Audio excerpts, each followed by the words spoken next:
Há benefícios para o pregador e benefícios para a igreja, certo?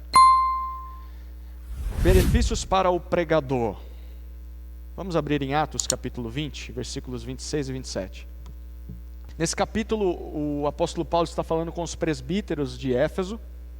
Ele está próximo de partir dali e será preso, sabe disso, em Jerusalém. Está se despedindo deles e ele diz assim, versículos 26 e 27. Portanto, no dia de hoje, eu vos afirmo que estou limpo do sangue de todos, porque não deixei de vos anunciar todo o propósito de Deus. Nesse capítulo, Paulo diz que ficou mais ou menos 2 anos na igreja de Éfeso, e ele diz, nesse tempo, eu visitava pessoas de casa em casa e pregava a todos, e ele diz, e nesses 2 anos eu anunciei todo o propósito de Deus. Uma outra versão, o que diz aí? Todos os desígnios de Deus, todos os intentos de Deus. Perceba, o que Paulo estava fazendo? Ele ensinava tudo aquilo que Deus tinha dito para o povo. Um primeiro benefício para o pregador, quando ele pega o texto e traz para o povo, domingo após domingo, é que garante que ele pregue todo o propósito de Deus. Todo. Não quer dizer que ele vai conseguir pregar toda a Bíblia, a vida inteira. Eu tenho esse sonho, mas eu acho que eu tinha que ter começado a pregar aos 10 anos de idade. Porém, em cada pregação, o pregador, se for expositivo, ele vai poder ir dormir tranquilo de que ele tentou falar ao povo de Deus aquilo que Deus disse, naquela passagem. Então, em 2 anos, provavelmente, Paulo não ensinou toda a Bíblia para os Efésios, mas tudo o que ele falava era o que ele via na Bíblia. Então, ele não está dizendo coisas da cabeça dele, mas ele ensinava o que a Escritura dizia. Segundo, faz com que o pregador lide, L-I-D-E, lide com passagens difíceis e cresça em seu conhecimento bíblico. E agora eu estou falando para vocês de uma maneira de se pregar expositivamente que é chamada de lectio continua. É uma expressão em latim, lectio continua, que talvez traduzido seria mais como seguindo a sequência dos textos bíblicos. Ou seja, no primeiro domingo o pregador prega Jonas capítulo 1. O que ele vai pregar domingo que vem? Jonas capítulo 2. No terceiro domingo, Jonas capítulo 3. E no quarto domingo, Jonas capítulo 4. Ele seguiu a sequência do livro, respeitando a intenção do autor ao escrever. Por isso que ele colocou o capítulo 2 depois do 1. Porque o autor queria dizer o 2 depois que o 1 fosse lido. Certo? Então ele vai seguindo a sequência do próprio livro bíblico e deixa o livro dizer o que ele estava ali para dizer. Então quando o pregador faz isso, ele acaba tendo de lidar com passagens difíceis. E acaba tendo de crescer no seu conhecimento bíblico. Lembra que eu falei que o pregador tópico, ele vai ficar naqueles temas que ele se sente mais confortável. É plenamente natural que isso aconteça. E dificilmente ele vai passar desses tópicos, porque demanda muito estudo. Quando você pega o texto e vai pregá-lo domingo após domingo, uma porção após porção, você acaba chegando diante de textos que você diz, eu nunca escolheria isso aqui para pregar. Um texto, por exemplo, nas cartas de Pedro, em que ele diz que Jesus desceu ao Hades. Quem que escolhe um texto desse para pregar? Um texto em Apocalipse, capítulo, no final do livro, quando fala sobre o milênio. Quem que vai logo de cara num texto desse? Imagina, você foi convidado para pregar para casais, e aí você vai e escolhe um texto sobre o milênio. Quem que escolhe um negócio desse? Você vai para aqueles textos mais que você tem mais familiaridade. Mas quando você está pregando sequencialmente, você tem que lidar com esse texto lá em Pedro. Você tem que lidar com aquele texto em Apocalipse. E vai ter que se aprofundar, tentar descobrir o que o texto significa. Você vai acabar naturalmente crescendo no seu entendimento e conhecimento bíblico. E a igreja cresce junto com você. Terceiro, cria uma boa dieta de temas a serem abordados em sua pregação. Em Então, se o pregador nesse mês escolhe pregar em Jonas, ele vai ter que lidar com o texto de Jonas. Aí depois ele escolhe pregar um texto do Novo Testamento e vai, sei lá, pregar um dos evangelhos. Então ele pregou um livro de um profeta, depois foi para um livro que é mais narrativo, sobre a vida de Jesus, e aí quando ele termina essa série, ele escolhe Gênesis, um livro totalmente diferente desses dois. Então ele começa a oferecer sempre coisa nova para a igreja e para ele mesmo. E com isso ele acaba saindo daquela tentação de ser um pregador de só um assunto. Pregadores que parecem que só batem contra o pecado. Sempre o sermão dele. Ou aqueles que só fazem carinho. Ou aqueles pregadores que você sabe que sempre o final vai ser, olha, ele vai chamar a gente para o evangelismo, para contribuir com missões. Sempre ele traz para aquela aplicação. Ou sempre é sobre casamento, sempre sobre criação de filhos. Se você é expositivo, você vai falar sobre todos esses assuntos e mais do que eles. Porque quem vai ditar o que você vai falar é o texto. Você está seguindo a sequência do texto. Quinto, ajuda o pregador a saber o que pregar no próximo sermão.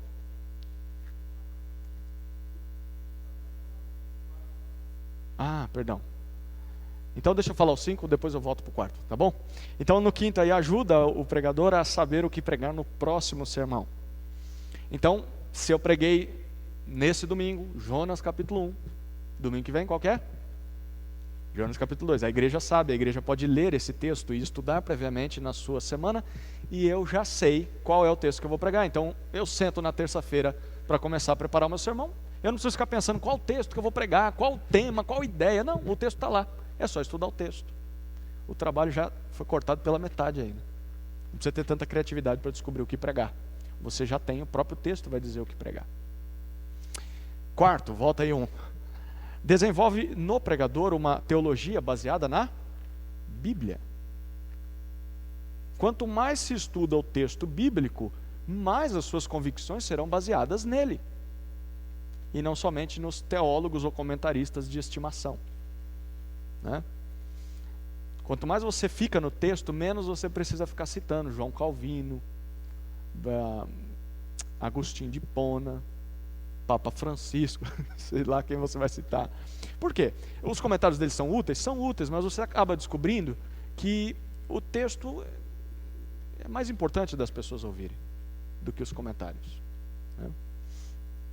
Sexto, esse é fantástico, liberta o pregador da aparência de mensagens encomendadas. Por isso que está entre aspas aí.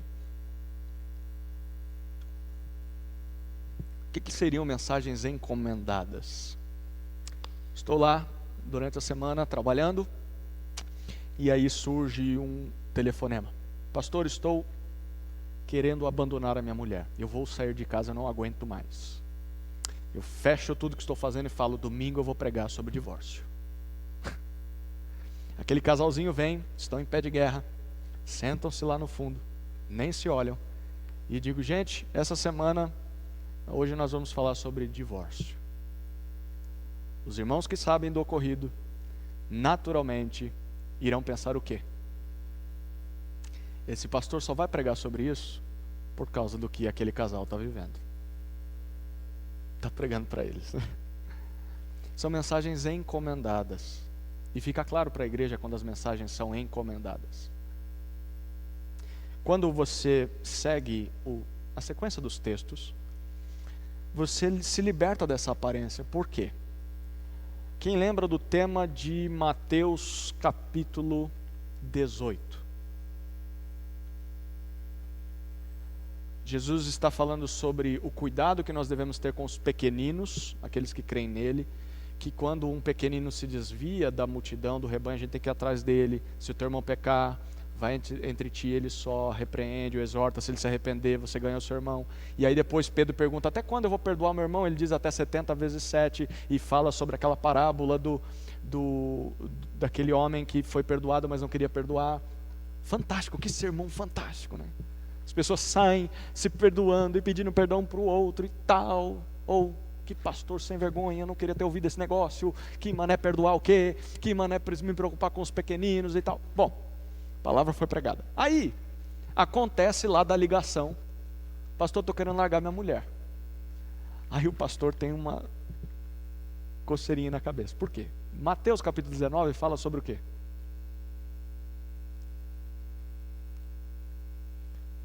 Quem chutar divórcio acertou. É aquela famosa cláusula de exceção lá em Mateus 19, né? É um tema sobre divórcio. E aí você prega de domingo à noite sobre o divórcio. Aquela reação talvez vai ser parecida, né? Ele está pregando isso só por causa da situação do Joãozinho e da Mariazinha lá. Qual que é a defesa do pastor?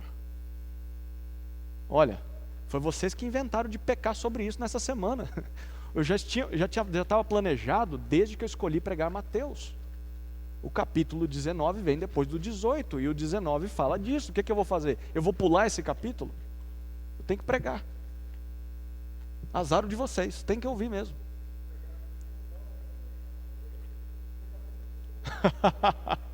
Pregar sobre a fofoca, que a igreja toda está sabendo do caso, né? Então assim, pregar sequencialmente liberta dessa aparência de que todo sermão é encomendado.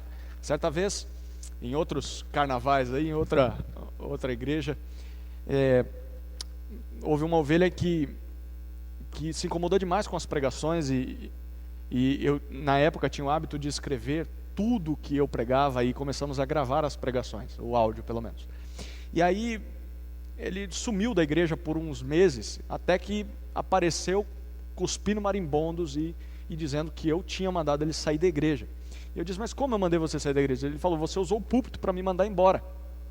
E eu digo, como eu usei o púlpito para te mandar embora? Naquele dia que você disse sobre disciplina na igreja, você estava dizendo contra mim. E quando você disse que se um membro não quer ter disciplina na sua vida, ele tinha que sair da igreja, porque a igreja não é o local dele, você estava falando contra mim, porque eu estou vivendo algo assim, assim, assado. E eu disse, meu querido, olha o que nós estamos fazendo. Eu estava fazendo uma exposição em um livro. Falei, o texto já estava planejado para ser dito isso há muito tempo. E aprove ao Senhor que nessa época você estava vivendo algo assim. Então, foi uma defesa do pregador. Olha, eu não escolhi esse tema só por sua causa. Já estava planejado. O texto diz sobre isso. Eu tinha que ser honesto com o texto. Eu tentei preservar ao máximo a sua experiência, eu sabia dela, mas não tem como eu não lidar com o texto. A encomenda veio de Deus. Lá quando eu estava sentado pensando o que eu ia pregar no ano, né? Interessante.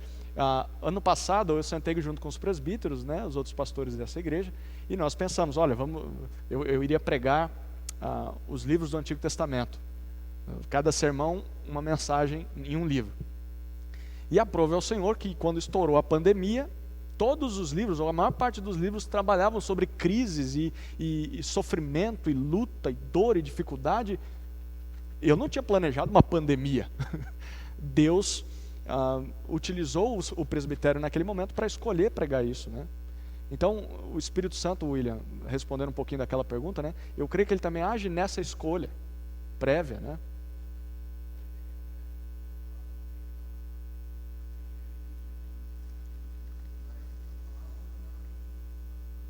Exatamente. E é fantástico isso. Eu gosto de preparar talvez o semestre ou o ano inteiro antes de começar o ano, pensando no que a igreja deveria aprender e tal, e a gente senta e pensa, estrutura. Inclusive essa semana, a gente começou a comentar sobre o ano que vem já, o que nós vamos pregar. E é impressionante como quando nós estamos no meio da exposição, as situações que a igreja começa a viver, exatamente o que ela precisava ouvir é o que a gente está expondo, né? E isso é fantástico. Deus utiliza esse preparo para isso, né? O Rony quer comentar aqui. Espera aí, deixa o Alisson chegar aí no microfone, depois o Antônio também. Tem.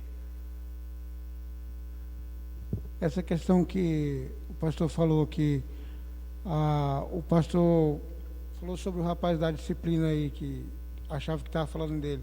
O caso do meu pai foi nítido sobre isso.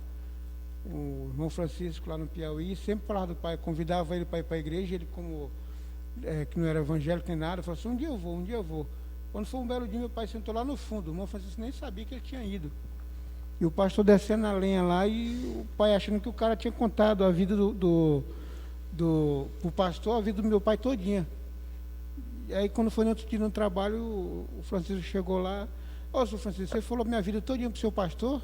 assim, você foi para onde? Você estava na igreja, eu estava sentado lá no fundão lá e você não me viu. Eu nem sabia que você tinha ido, irmão João. Quer dizer, Deus falou praticamente através da mensagem, de acordo com o que Deus tinha preparado, e meu pai acabou se convertendo futuramente sobre isso. Sim, e isso acontece muito, acontece muito. O Anthony quer dizer, Alisson, chega aí pro Anthony.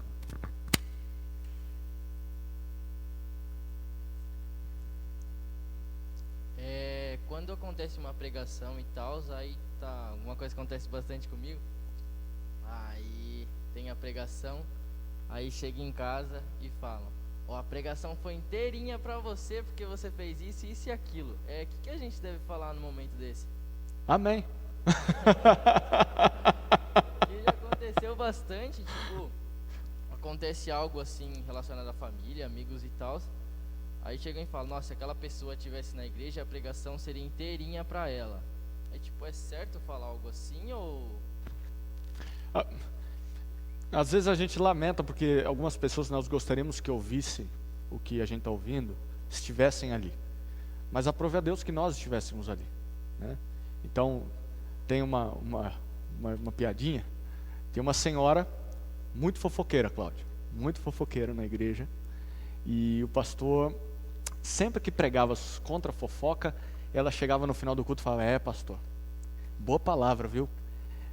Esse povo precisa ouvir isso mesmo, né? Precisa ouvir, muito fofoqueiro.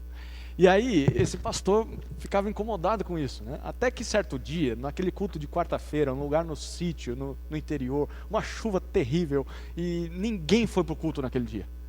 E o pastor está ali quase fechando a igreja, até que chega aquela senhorinha. Só ela. Ele fala, hoje é o dia. Hoje essa mulher não me escapa. E ele pregou aquele sermão contra a fofoca. Foi de encomenda mesmo, para você, raça de víbora, e pregou, e pregou, e pregou, e pregou. Acabou o sermão, aquela irmã chegou, deu um tapinha nas costas, pastor, que mensagem fantástica, pastor, maravilhosa, que pena que a igreja que precisa ouvir isso não estava aqui hoje, né? O problema é que nós muitas vezes somos o crente que traz para a igreja uma pá. A pá, o que ela faz? Você cava a terra e joga para o lado. Joga, isso aqui é para você, hein? Tá vendo? Tá vendo? Isso aqui, quando na verdade nós deveríamos vir para a igreja com uma enxada. Cavoca lá e traz para cá. Isso é para mim. Isso é para mim. Então, o que eu responderia é, se a pessoa não está aqui e não ouviu, mas você estava, Deus queria que você ouvisse essa mensagem. Mas eu acho que seria muito mais prático para ela. Pois bem, então agora Deus quer te usar para chegar naquela pessoa, né? Mas é interessante isso. Vamos correr aí? Eu queria terminar o tema, não queria deixar de citar esses tópicos, então eu vou tentar engatar uma marcha. Eu sei que eu já estourei o tempo, se você tem horário para chegar em casa, toque de recolher, você fique à vontade, tá? Não vou te repreender por isso. Vou tentar terminar o mais rápido possível aqui. Em sétimo lugar, estou no sétimo, né? Garante a pregação da verdade. Quanto maior o alvo for dizer o que o texto diz, menor será o risco do pregador desenvolver ideias heréticas ou equivocadas, né? O risco sempre estará lá, mas vai ser menor o risco, né? Oitavo, traz a autoridade de Deus para a pregação. De Deus. Quando o pregador simplesmente lê o texto, explica o texto e aplica o texto, ele está deixando claro, esta é a vontade de Deus para você. Quando ele não faz isso, as pessoas podem dizer, mas essa é a sua opinião. Isso é o que você acha.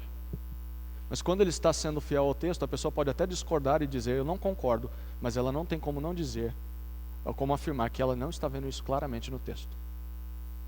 E ela vai ter que reconhecer, Deus está falando isso aqui. Eu estou vendo no texto. É claro e nítido para mim. Traz a autoridade de Deus para a pregação. Não é só o pastor que está dizendo aquilo. O texto está dizendo. É claro para todos. Benefícios para a igreja, rapidamente. Ajuda a igreja a ver a Bíblia como um todo. Se a mensagem de cada livro for respeitada e for pregada dentro do seu contexto, a congregação vai compreender a importância e o lugar daquele livro, daquela passagem, no todo da Bíblia. Então, qual é a relação daquilo com Cristo, com a obra de Cristo? Mesmo sendo um texto difícil, como por exemplo Levítico. Então, a pregação expositiva ajuda a igreja a ver a Bíblia como um todo. Quando a igreja é limitada apenas a uma pregação tópica, a Bíblia parece que fica picada. Ela parece que é só um pacote de tópicos e temas que a gente lida. Eu cresci ouvindo pregações tópicas. E a Bíblia não fazia muita lógica, não fazia muito sentido. Eu via ela picada. Eu não conseguia compreender como o Antigo Testamento contribuía com o Novo, como o Novo contribuía com o Antigo, qual a ligação dos dois. Até que eu comecei a ver a pregação expositiva e ouvir pregação expositiva. Nossa, agora faz sentido, porque esses livros estão aqui. Porque a pessoa passa a ver a Bíblia como um todo. Segundo, cria maior interesse pelo estudo da Bíblia. Estudo. É interessante quando a igreja passa a ouvir pregações expositivas, você vê um aumento no gosto pelo estudo da Bíblia. Porque as pessoas vão descobrir que conseguem compreender a Bíblia. Que, consequentemente, conseguem aplicar a Bíblia na sua vida. Aliás, a igreja aprende a ler a Bíblia com o pregador. Nunca se esqueçam disso. Se você tem um pregador que só faz sermões tópicos, a tendência é que as pessoas nas suas devocionais façam devocionais tópicas. Porque elas não sabem ler o texto corrido, livro a livro. Porque elas não são ensinadas a fazer isso. Mas a tendência de quando o pregador é expositivo, as pessoas vão ler a Bíblia dessa maneira. Vão encarar a Bíblia assim no dia a dia. E vão aprender a tomar gosto por estudar a Bíblia. Lembra que eu disse que uma das críticas que já ouvi é de que o que eu fazia no púlpito, qualquer um faria se tivesse o tempo livre que eu tive para fazer aquilo? É exatamente esse um dos alvos do pregador expositivo. Você também consegue ler a Bíblia. Não é coisa só de pastor. Se você tiver o tempo que eu tenho para preparar, você consegue fazer o que eu fiz. Glória a Deus por isso, porque a Bíblia também é para que você leia, entenda, interprete, aplique e ensine para as pessoas. Terceiro, aumenta o conhecimento bíblico da igreja. A igreja não vai se limitar apenas, lembra que eu falei, ao conhecimento do pregador, mas ela vai além, porque ela vai ter a sua formação teológica fundamentada em todo o propósito de Deus. Do mesmo jeito que o pregador cresce, a igreja também cresce junto com ele. E atinge índices de que eles nunca imaginavam chegar. Isso é fantástico. Terceiro, produz amadurecimento espiritual às ovelhas. Amadurecimento. A proclamação daquilo que Deus diz quebra corações e também endurece corações para o dia do juízo. As ovelhas de Jesus vão ouvir a sua voz e vão amadurecer. Produz amadurecimento espiritual às ovelhas. E é impressionante. Quando você tem uma ovelha que aprendeu a ouvir pregação expositiva, ela não se contenta com menos do que isso. Ela acaba não se contentando com menos do que isso. Então, quando ela vai escolher uma igreja, talvez porque mudou de cidade, ela olha e fala, o cara não prega expositivamente o texto, ele vem com as ideias dele. E é um vício do bem, né? Acaba acostumando a igreja, eu quero pregação expositiva. Eu quero que o pregador diga o que o texto diz. Eu preciso do texto, eu não preciso das ideias dele, mirabolantes. Por fim, as responsabilidades do pregador. Eu só vou citar para você incluir aí. Eu sugiro que você leia essas passagens em casa, tá?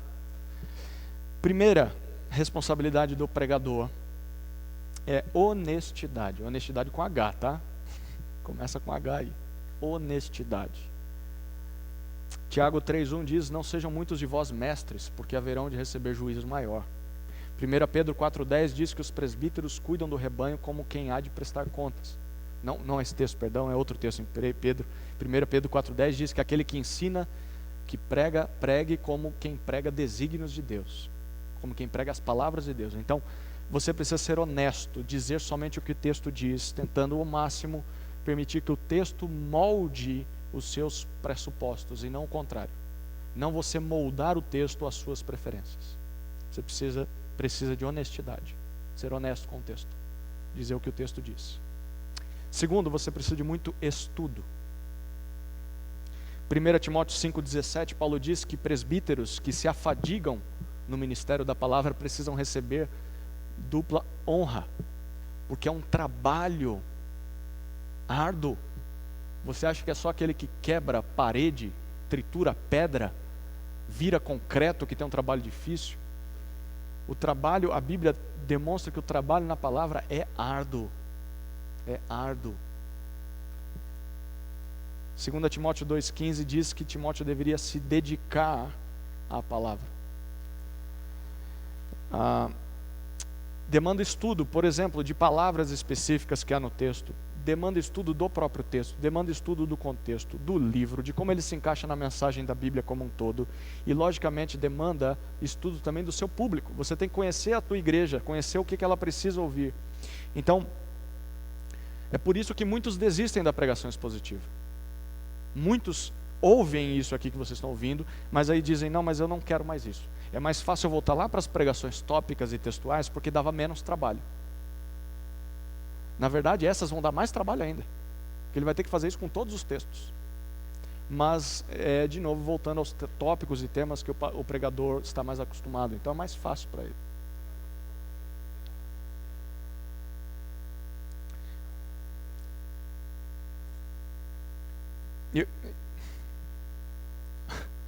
Eu vou responder isso de 3 formas. Primeira, é uma resposta mais espiritual, tá? Esse aqui eu ouvi de algum pregador, eu não sei quem, mas deve ser. Pregadores repetem sempre essa frase. Quanto tempo você demora para preparar um sermão? A vida toda. O sermão é uma construção da minha vida, né? Então tudo que eu vivi até agora, o resultado é isso aqui. Se você for lidar com o mesmo texto, você vai produzir uma pregação diferente. A mensagem sempre vai ser parecida a mesma, porque a gente está tentando ver o que o texto diz. Mas você tem uma outra vivência de vida, outro conhecimento bíblico, de português, enfim, de livros, né? Então é uma vida toda. Se você está começando na fé agora, você vai ter que conhecer bastante coisa, comer muito sal aí para ter uma compreensão mais profunda do texto e tal. É possível. Então essa é mais espiritual, né? A segunda seria como pastor, no sentido de um presbítero que é sustentado para fazer isso. O que a igreja faz quando ela me dá o sustento? A igreja fala, a gente vai pagar para você, para que você não tenha que trabalhar fora, para poder gastar tempo com a pregação e com a oração. É isso que você vai fazer. E o pastor, eu tenho esse privilégio, né, de ser um dos presbíteros dessa igreja que recebem para fazer isso, né? Então, tendo tempo durante a semana, eu vou dizer para vocês o tempo que eu gasto, para vocês vai parecer, eu nunca vou conseguir preparar uma mensagem. Então eu vou para a terceira resposta, tá? E depois eu volto para a segunda. A terceira é como uma pessoa que trabalha fora, o tempo que ela gastaria, porque eu já vivi essa fase. Na época em que antes de ir para o seminário, eu pregava na igreja para jovens. Normalmente pessoas que trabalham fora pregam com menos frequência na igreja, via de regra, né? Até porque há esse respeito, né? Você não vai ter tanto tempo para se preparar, então você vai pregar daqui 1 mês, por exemplo, daqui talvez 2 meses.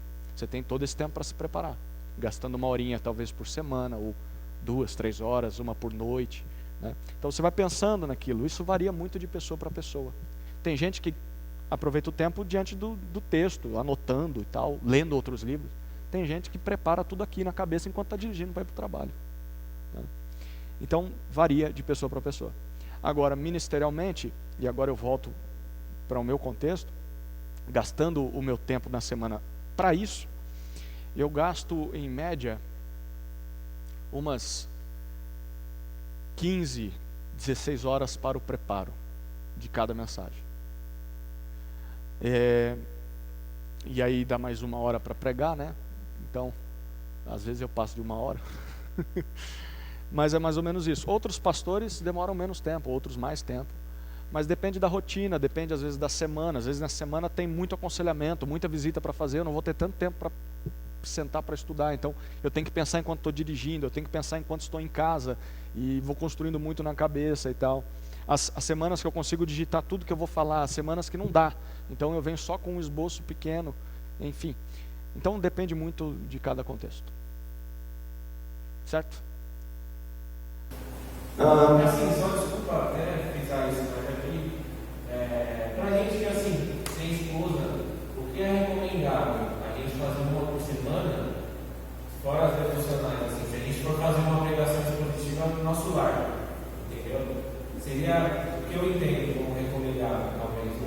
semana, no celular? Sim, eu acho que a gente vai responder isso lá no finalzinho, quando for a aula sobre preparo. Prepara o esboço, né? A gente vai dar várias dicas de tempo, de como usar bem o tempo. Vocês vão reparar que não necessariamente você vai ter que preparar uma pregação. Se você aprender a ler a Bíblia expositivamente, né, deixando ela dizer o que ela diz, você vai ver que ao ler uma passagem, você já vai naturalmente começar a perceber aplicações e tal. Na sua devocional, mesmo não preparando muita coisa, você já começa a ter aplicações bíblicas, né, que o texto queria provocar. Então, eu diria que na sua devocional você já deveria ser expositivo, né? Se for, naturalmente você vai preparar uma coisa com substância para a sua família. Não sei se ajuda ou piora, mas... Vamos lá, eu quero encerrar aqui para vocês poderem ir para casa dormir. Então é por isso que muitos pastores desistem, muitos pregadores desistem da exposição bíblica, porque dá muito trabalho. Dá muito trabalho. Terceiro, você precisa de muita humildade. Isaías 55 diz que os pensamentos de Deus são mais altos que os nossos. Nós não conseguimos atingi-los. Nós precisamos reconhecer que nós não podemos compreender todos os pensamentos de Deus e que só Ele pode mudar corações, a começar pelo nosso. É preciso humildade diante do texto. Há momentos em que, diante de uma passagem, eu simplesmente digo: Deus, eu não sei o que isso significa. E às vezes eu tenho que dizer para a igreja: eu não sei o que isso significa. Eu tentei, mas não descobri. Alguns dizem que é isso, mas eu não sei qual ficar, com qual delas ficar.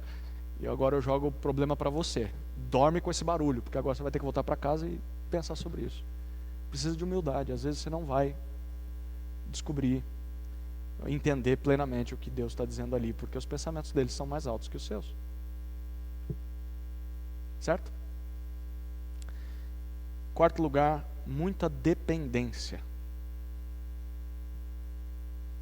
Dependência. Mesmo diante de todo o esforço que nós vamos aprender a exercer, nós carecemos da condução e da iluminação do Espírito Santo para compreender o texto, para crer na mensagem daquele texto e para transmitir aquilo que a Bíblia diz. Há um livrinho pequenininho, você lê numa sentada, de um autor chamado E.M. Bounds. Não é o James Bond não, viu? E.M. Bounds. Eu tenho esse livro, a propósito, se você quiser emprestado, eu trago para você amanhã mesmo. Ele diz assim: nós estamos muito à procura de novos métodos para crescer a igreja. Deus não está atrás de novos métodos. Deus está atrás de homens. Não de melhores métodos, mas de melhores homens. Deus não unge métodos. Deus unge homens. Deus capacita homens que se colocam à disposição, que dependem dele. Quem nunca viveu a experiência de estar diante de um pregador que não sabia nem o português direito, que talvez não sabia nem ler o texto direito, mas que com poder falou de tal forma que você viu Deus ali naquele momento, você é como se estivesse ouvindo a Deus falando. Dependência. A dependência produz qualquer pessoa leiga numa poderosa testemunha daquilo que a Bíblia diz. E por fim, transformação. Transformação. Em 1 Timóteo capítulo 4,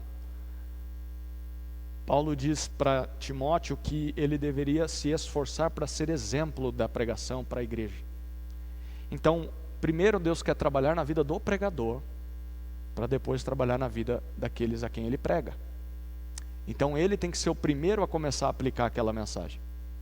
Domingo passado nós pregamos em Marcos capítulo 1, preguei em Marcos capítulo 1, e o texto desafia muito a gente a ter tempo de oração com Deus, a ter um tempo de solitude com o Senhor. E eu comentei com alguns irmãos essa semana e com minha esposa também, eu precisava sentar e ouvir essa pregação. Deus quis me usar para falar, mas eu precisava estar lá para ouvir, porque eu estou falhando nisso aí. Como falho em tantas outras coisas. O que se espera do pregador é que ele não seja um exímio exemplo perfeito daquilo, mas que ele seja o primeiro que está buscando aquilo, porque durante a semana Deus falou com ele. E ele tem que estar buscando aquilo lá. Eu quero encerrar com uma experiência que é triste, seria cômica se não fosse trágica. Fomos pregar o livro de Tito, e Tito fala muito sobre, principalmente no início, sobre as qualificações de um presbítero. E nós, na época, tínhamos, em outra igreja, tá? Tudo que eu estou contando aqui é outra igreja, né? Vocês não são pecadores não, só na outra igreja lá. Na época tinha alguns homens que nós estávamos investindo para serem líderes na igreja, e eles iriam pregar essas qualificações, e nós escolhemos a dedo, eles mesmos ali, áreas em que eles precisavam mudar a sua vida. E aí um camarada ficou com aquele texto em que Tito diz que os filhos do presbítero devem ser submissos a ele, não devem ser acusados de dissolução, de insubmissão e tal. Então que ele precisa ser um exemplo de pai que governa bem a sua própria casa e que tem os filhos sob sujeição e todo respeito. Pois bem, o irmão que ficou com esse texto, ele nitidamente, e reconhecia isso, tinha problemas com a criação do seu filho. E ele teria que lidar com aquele texto. E ele já sabia disso há 2 meses antes. Quando nós chegamos na passagem, eu estava vibrando para ouvir qual era o resultado do estudo dele. O texto, se não me engano, é o versículo 8, Tito capítulo 1, versículo 8, que fala sobre isso. Pois ele pregou 7 ou 8. Pois ele pregou, o irmão que pregou o texto anterior na semana passada, pregou Tito 1, 6 e 7, e ele ficou com Tito 1, 8. Pois ele pregou Tito 6 e 7 de novo, Tito 9 e 10 de novo, adiantou o sermão da outra semana, e não pregou o texto que falava sobre criar filhos. E aí eu tomei nota disso, foi uma bênção o que ele disse nos outros versículos. E eu disse, mas você não pregou o texto que você precisava ter pregado. E ele disse assim, eu não sou um exemplo nisso aqui. E não estou disposto a mudar isso na minha vida. Então eu não poderia pregar isso para a igreja. Pois ele não entendeu o que ele estava fazendo ali. Ele foi escolhido exatamente para pregar aquele texto, porque nós vimos que ele precisava mudar aquilo na vida dele. E ao estudar o texto ele viu, não, eu não quero isso para mim. Ele mesmo naquele dia ele disse, eu não quero mais pregar. Não é mais para mim. E nem esse negócio de liderança. Porque tem áreas da minha vida que eu ainda não estou disposto a meter a mão. Enfim, paciência. Deus quer trabalhar no pregador. Então, se o trabalho daquele que se afadiga na palavra já é difícil, imagina diante desse cenário, né? Toda semana eu venho aqui e prego algo para a igreja. O que a igreja tem que esperar e eu tenho que me esforçar é que aquilo já está sendo um desafio na minha vida durante a semana. Então, toda semana Deus me bate em alguma área nova. E quando eu prego para a igreja, eu deveria estar sentado ouvindo alguém pregar, porque eu também preciso daquilo lá. E o pregador precisa entender isso. Eu estou dizendo para vocês o que eu também preciso. A pregação é um mendigo dizendo a outros mendigos onde encontrar o pão. Ele também passa fome. Ele também precisa da palavra. Todos precisam. E o pregador precisa ter transformação. Amém?